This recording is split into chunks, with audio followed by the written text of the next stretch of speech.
Xiangmen, hometown of many overseas Chinese, is a moderately large city in Guangdong province, South China. Along with the advances in production, this city has been changing a good deal in the past few years. New residential quarters. The houses are better than those built in the past, both in construction and design.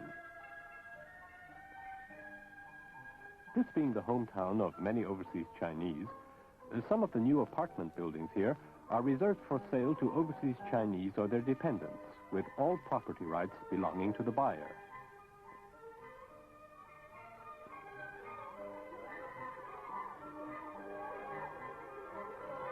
Newly built schools and children's centers provide good educational facilities for youngsters.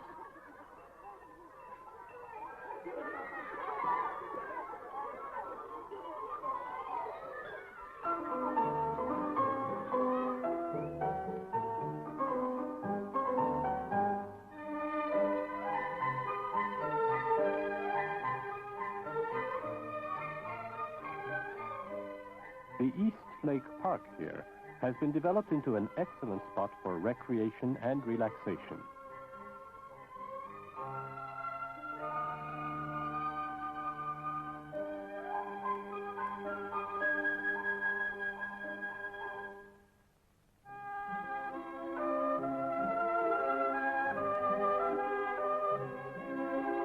Recently, we visited Pei Changhui, a former high-ranking Kuomintang general who revolted and crossed over during the War of Liberation.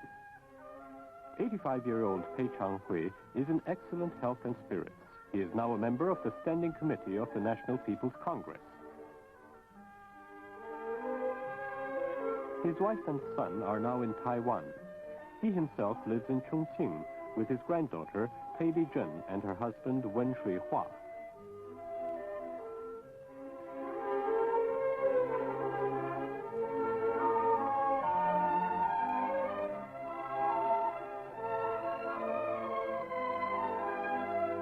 His 5-year-old great-granddaughter, Xiao Xia, provides him with a lot of entertainment. Even so, he often thinks about his dear ones in Taiwan, with whom he has been separated for so many years. On holidays and festivals, one thinks even more about one's dear ones. These words fully express Pei Changhui's feelings today.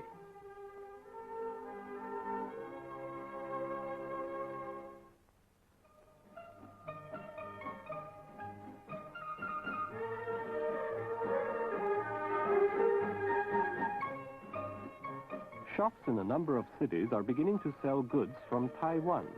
The first time this has happened in 30 years.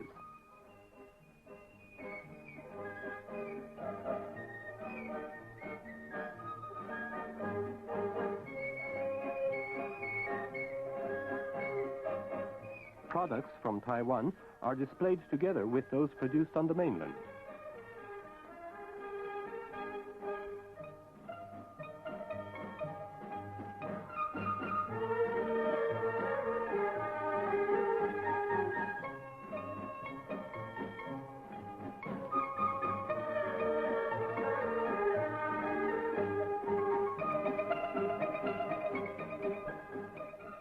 Taiwan products are much welcomed here, and people hope that Taiwan will soon be reunited with the motherland.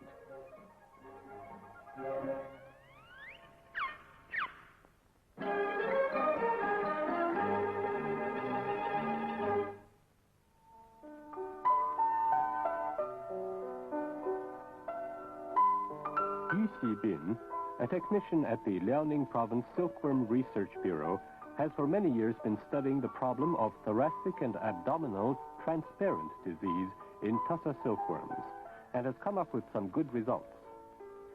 Tussa silk is a special Chinese product. More tussa cocoons are produced in China than in any other country in the world. The disease is a new one, and since it is highly infectious, it poses a grave threat to the industry.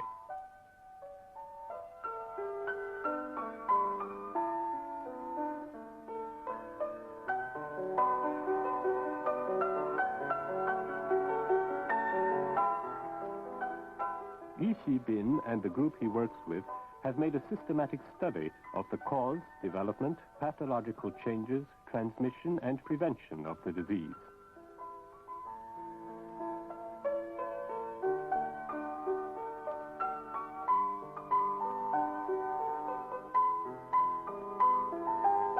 They found that the microbe responsible for the disease is a new kind of streptococcus, which they have named Tussa streptococcus.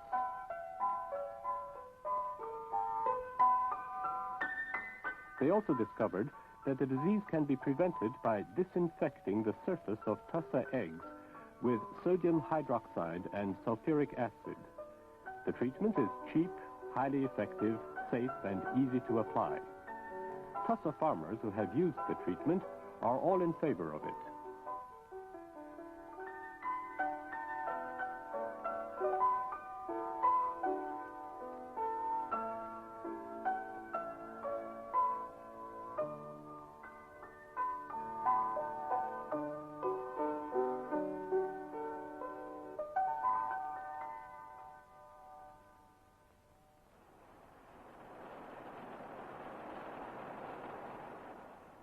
There are many art lovers among workers and staff members in China, and more facilities are being provided for them to develop their talents.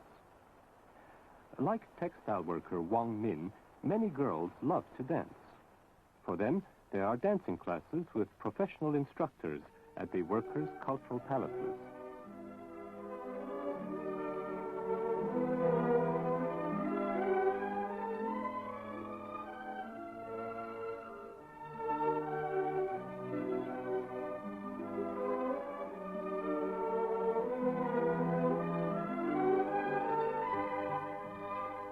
Accountant Fan Xuezhu, a music lover, plays the contrabass in the amateurs' orchestra.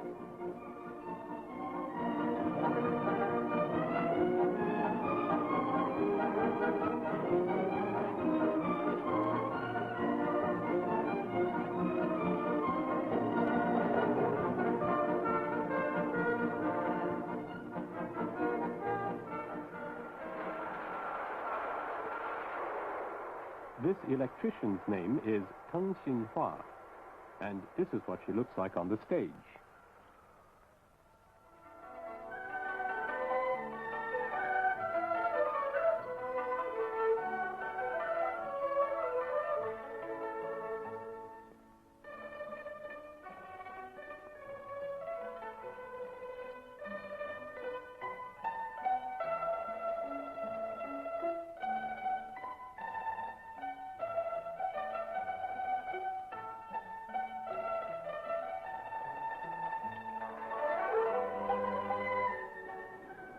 Mechanic Yu Guangwei is both a good worker and an excellent singer.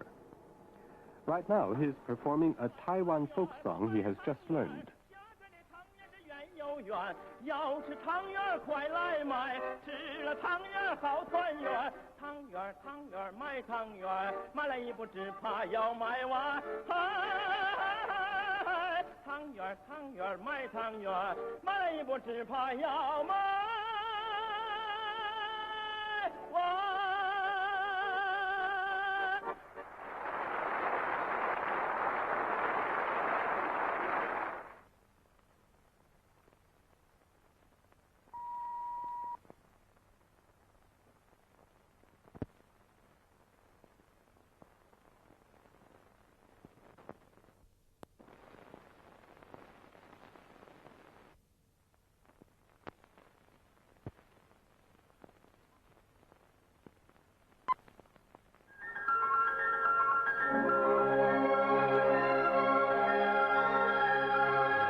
China is a multinational country with 55 minority nationalities alongside the majority Hans. Each nationality has its own dances, distinctive in form, style, and content.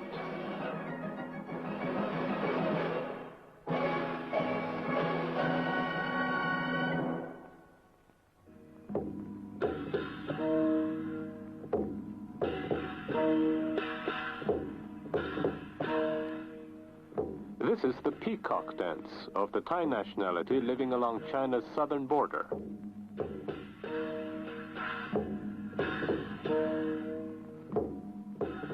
Among the Thais, the peacock symbolizes peace, happiness, and good luck.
The Sala people live mainly in Qinghai and Gansu provinces in China's northwest. One of their heroes is a girl called Alima. She is noted for her wisdom, courage, and industriousness. People sing praises to her and set her up as an example.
This dance of the Uyghur people is called feeding lambs.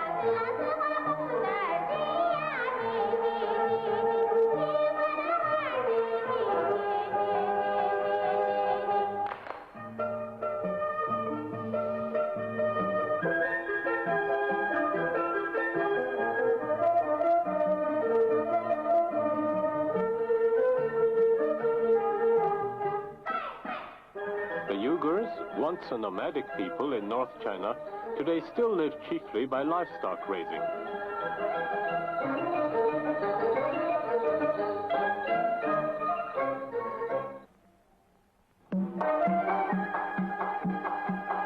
instrumental orchestra of the Uyghurs, whose home is in Xinjiang in China's northwest.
Korean nationality in China's northeast have this dance, which is called sharing out the harvest.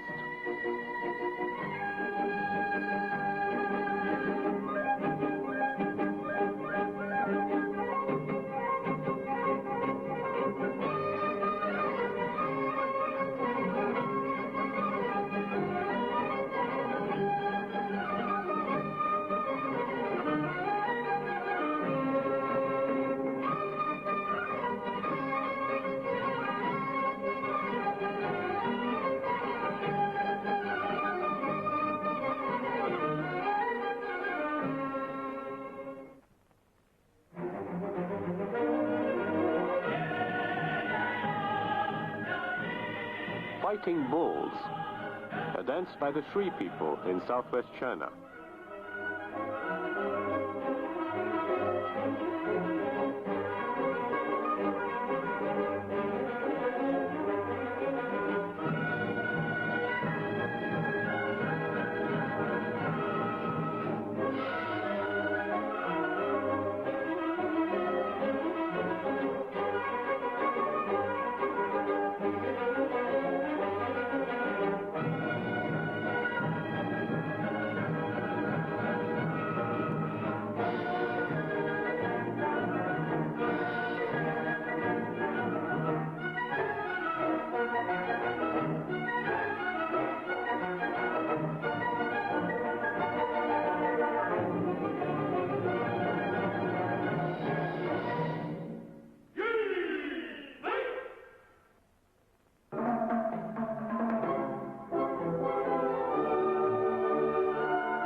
These are the Xiarba people, who live in the southern part of the Tibet Autonomous Region.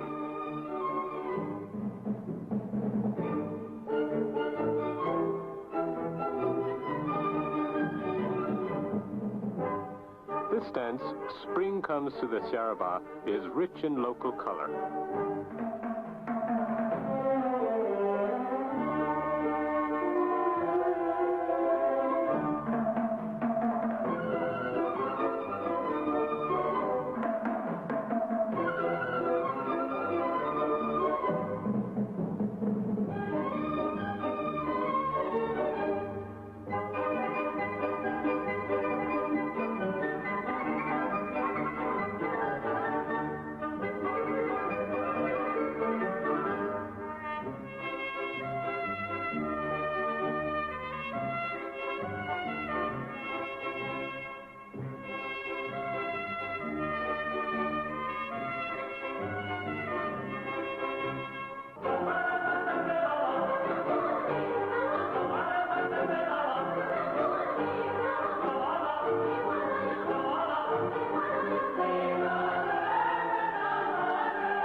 China is a multinational country with 55 minority nationalities alongside the majority Hans.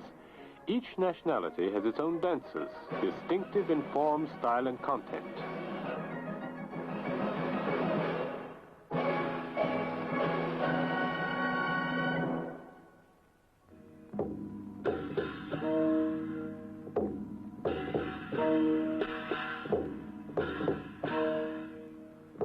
This is the peacock dance of the Thai nationality living along China's southern border.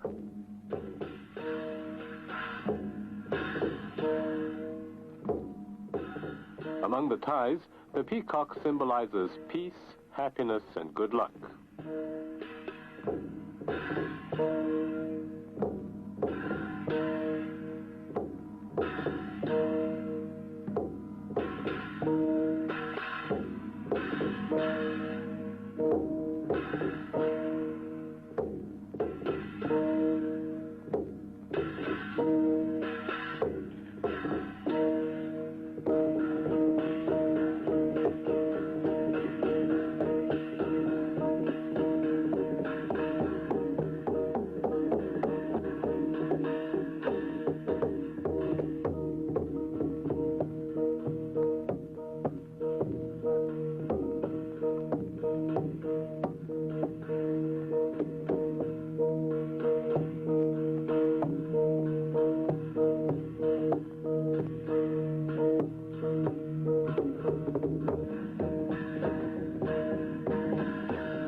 The Sala people live mainly in Qinghai and Gansu provinces in China's northwest.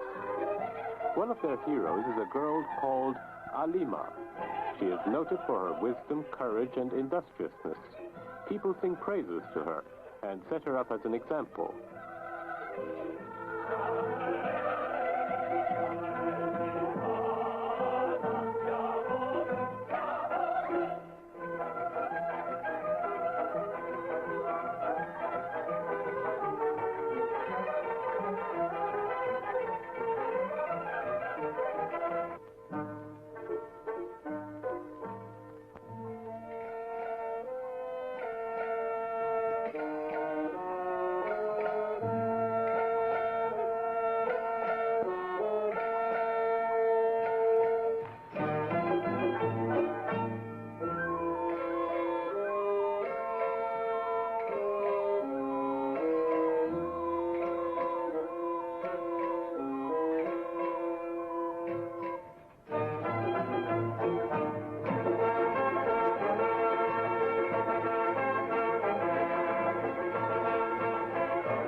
This dance of the Uyghur people is called feeding lambs.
a nomadic people in North China, today still live chiefly by livestock raising.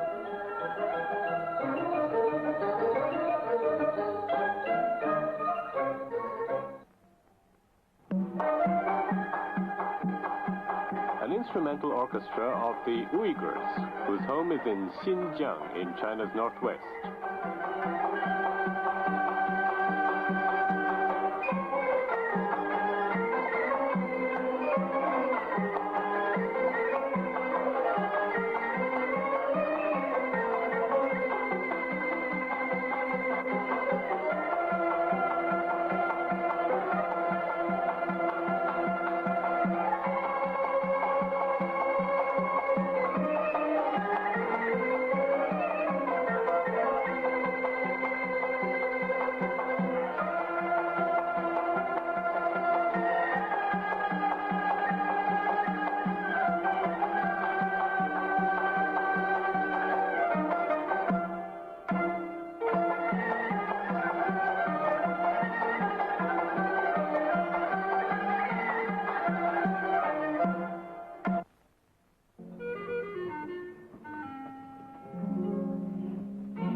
Korean nationality in China's northeast have this dance, which is called sharing out the harvest.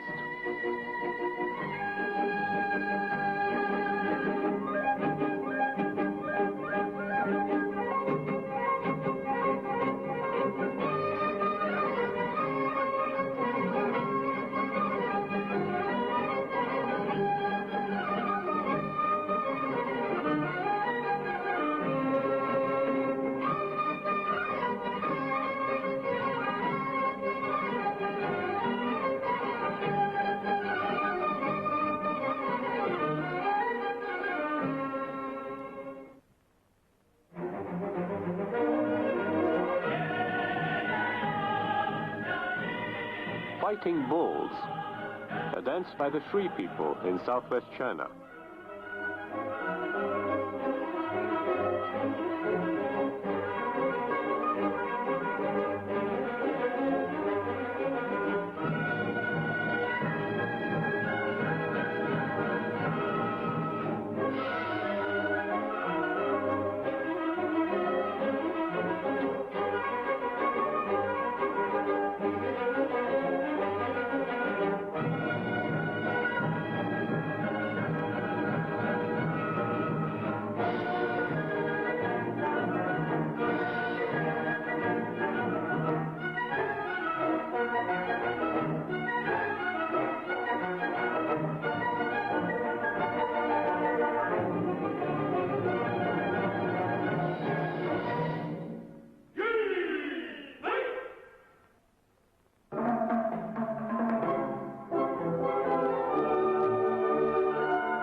These are the Xiarba people, who live in the southern part of the Tibet Autonomous Region.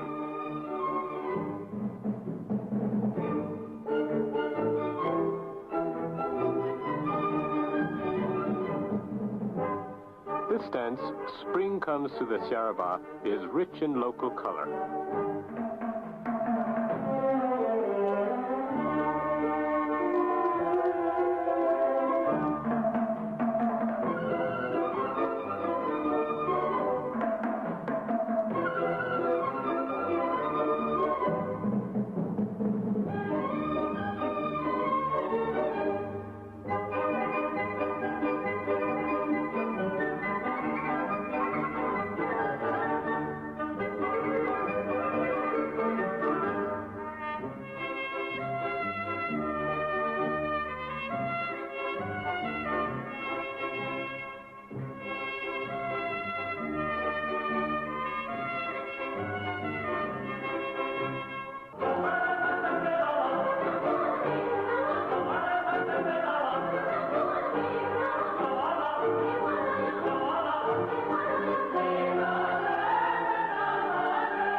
Jimei School of Navigation was founded 60 years ago by the late Mr. Tan Ka-ki, a patriotic overseas Chinese.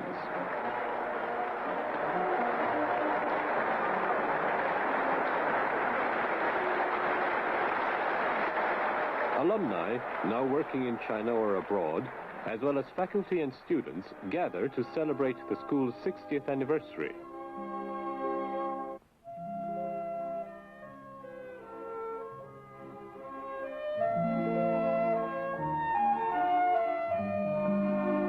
On this day of celebration, people cherish the memory of Mr. Tan Ka-ki, who devoted much of his time and energy to education in his motherland.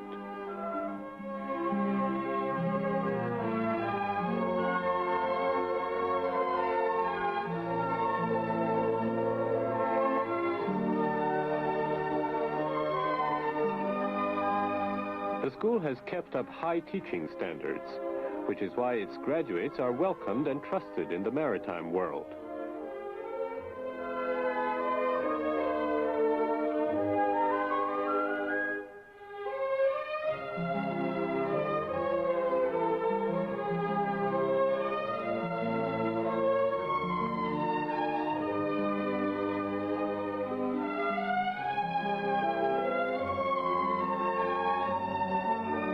Physical training is stressed in this school, so that the trainees have the physical qualities necessary for long ocean trips.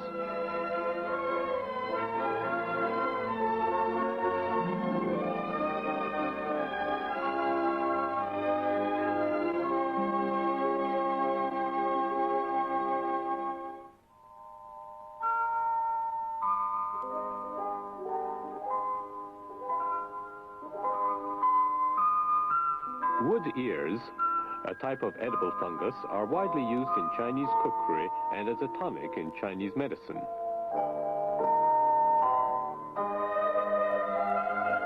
Fangxian County in Hubei province is situated deep in the mountains. The many forests here and the moderate climate contribute to making the region one of China's major producers of wood ears.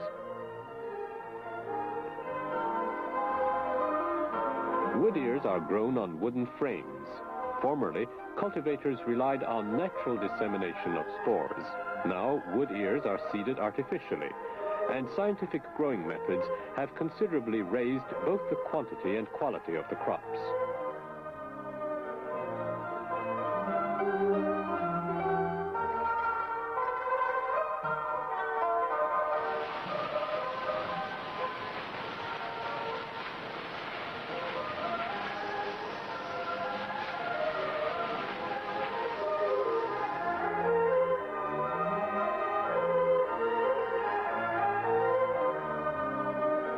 At present, Fangxian County produces about 10% of all the wood ears grown in China.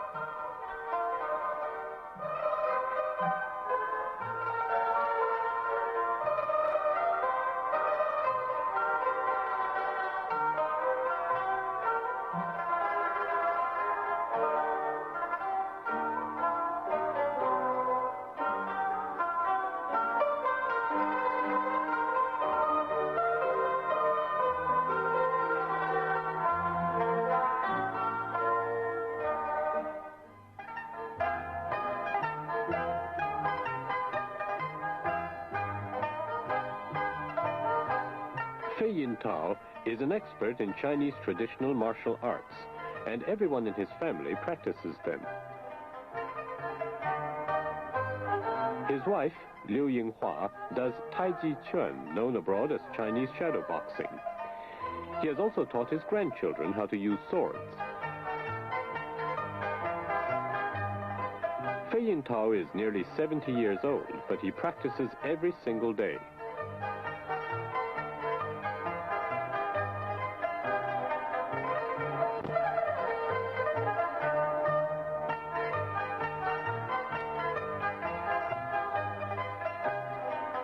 His youngest son, Fei Yuliang, has learned the form of boxing known as drunken boxing.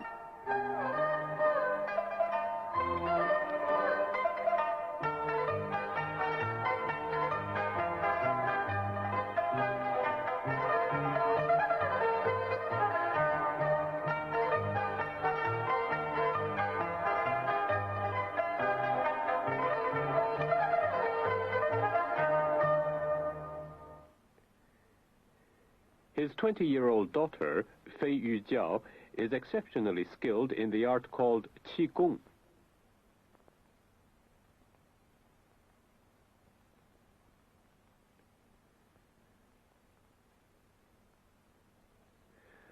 A slab of stone weighing several hundred kilograms is placed on her, and 5 men stand on top of it. Amazingly, she can still sing.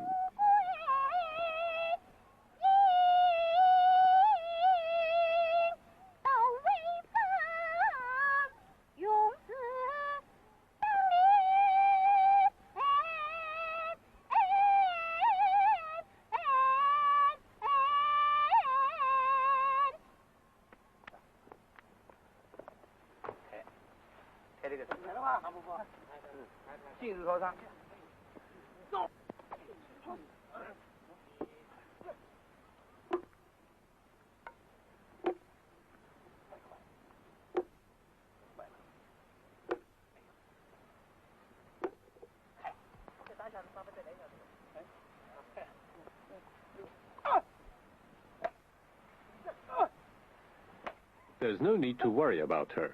With her skill at qigong, she can support this weight without any danger.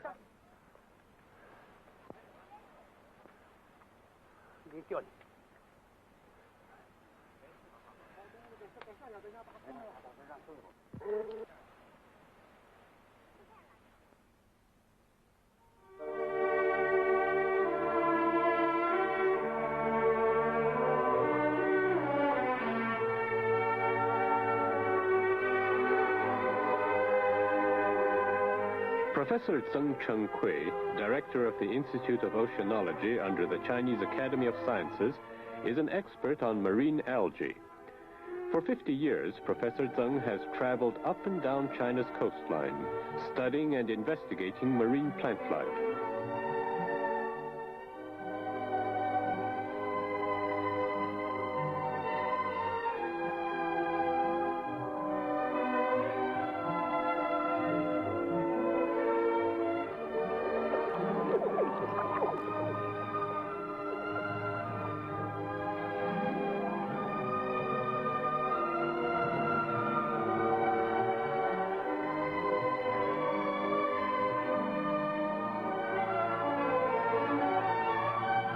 Every time he comes back from a trip to the sea, he starts at once to analyze and mount the specimens he has collected.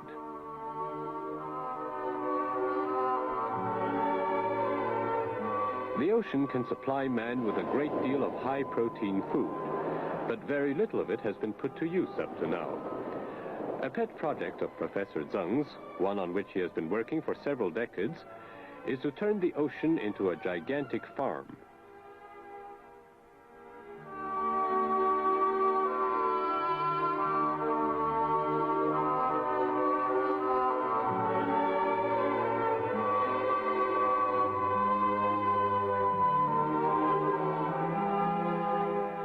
He and his assistants have made a series of studies and bold experiments in connection with China's production of kelp and laver, a type of edible seaweed. Today, as far as cultivating techniques and overall production of kelp and laver are concerned, China ranks among the foremost countries in the world.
Each of China's 55 nationalities has its own way of appearing beautiful.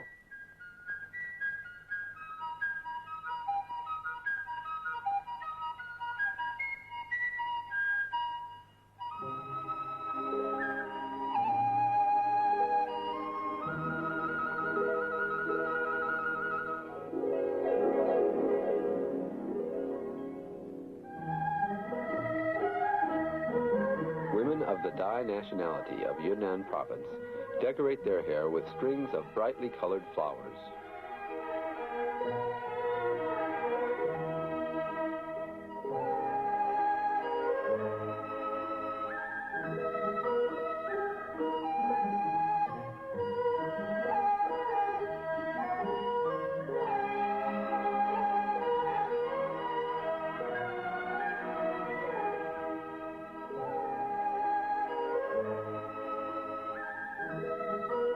Women of the Sani nationality, on the other hand, construct elaborate headdresses of richly colored cloth.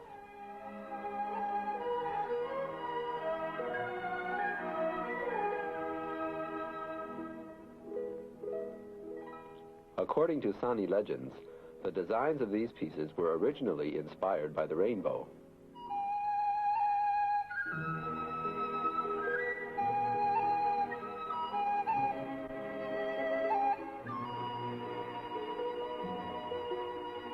Hair ornaments of the Bai nationality come in many different styles.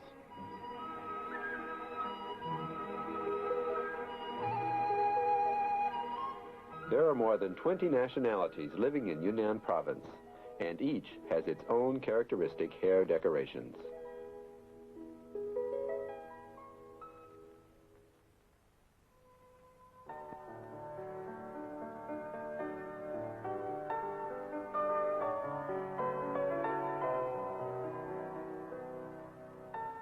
This 500,000-volt ultra-high voltage transformer, manufactured by the Shenyang Transformer Plant, is the highest voltage transformer made in China at the present time. Its production marks a new stage of development in China's transformer manufacturing industry.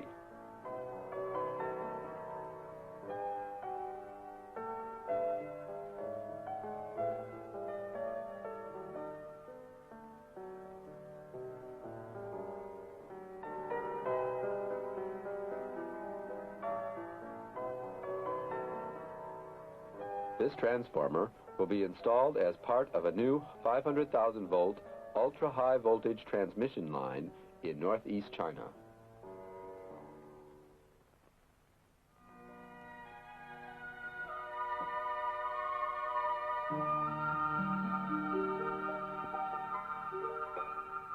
One of the current goals of China's development is to increase her forested areas from the present 12.7% of the land surface to 30%.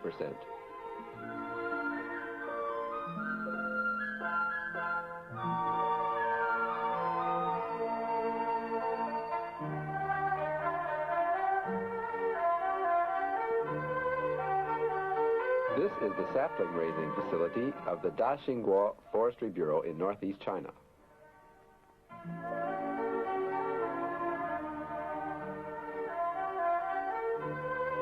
In this plastic-covered greenhouse, water and ventilation are mechanically provided in a way which best encourages the development of the young trees.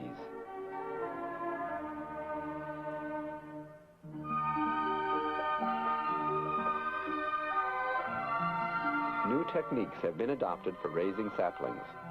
The growing period has been shortened, the survival rate has been improved, and the quality of the saplings is excellent. Now afforestation can be carried out during the 3 seasons of spring, summer, and autumn.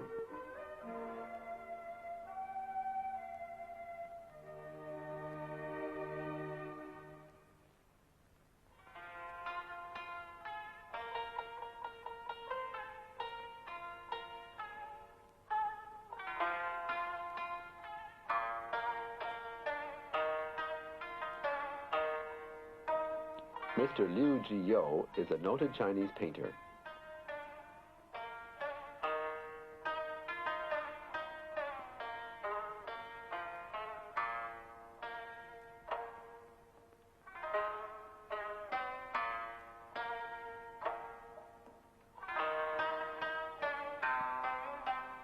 While he paints a wide variety of subjects, his specialty is painting animals.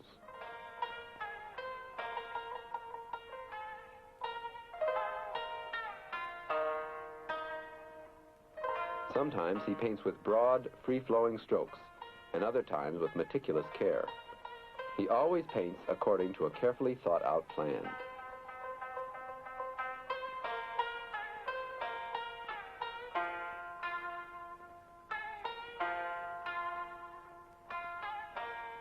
Mr. Liu's works are often exhibited internationally.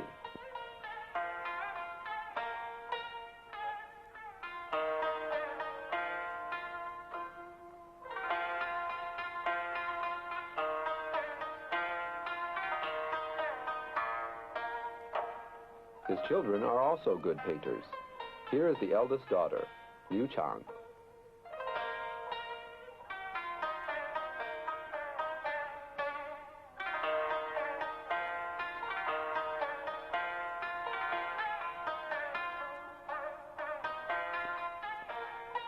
An eagle painted by his son, Liu Nan, was also exhibited abroad.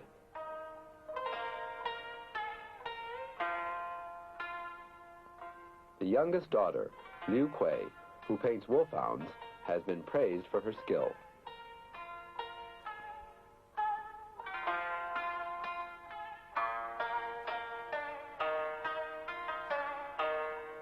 Where did they get their interest in painting animals? Liu Jiyou's father is the late, well-known painter, Liu Kuilin.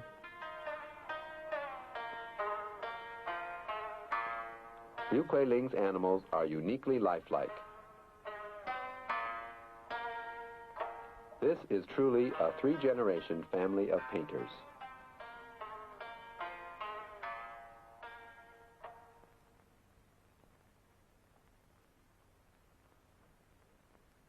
This is the Chen Yi Cup. It commemorates the late Comrade Chen Yi, honorary president of the Chinese Weiqi Association. In Japan and the West, Weiqi is often called Go. This cup will be awarded to the winner of the 1980 Weiqi Invitational Tournament for senior citizens.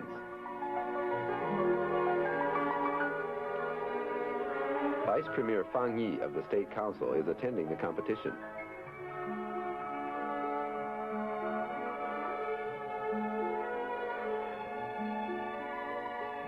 Vice Chairman Gapoi Gawang Jigme of the Standing Committee of the National People's Congress.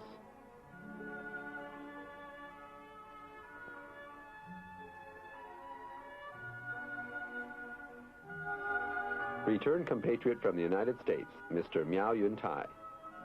Members of the Standing Committee of the Chinese People's Political Consultative Conference, Sung Shidian and Du Yumin. Competitors must be at least 50 years old. The only exception is Chen Yi's youngest son, Chen Xiaolu. His opponent is Xu Chunru, an associate professor of engineering physics at Tsinghua University.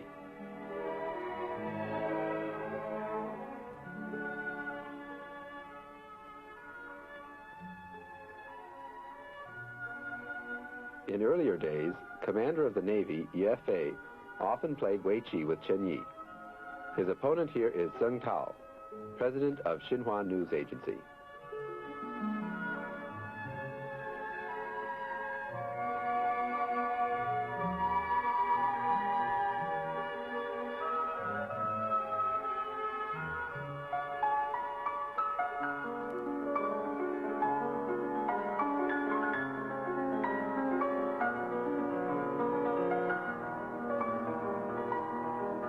After many tough matches, Ye Fei became the winner of the Chen Yi Cup.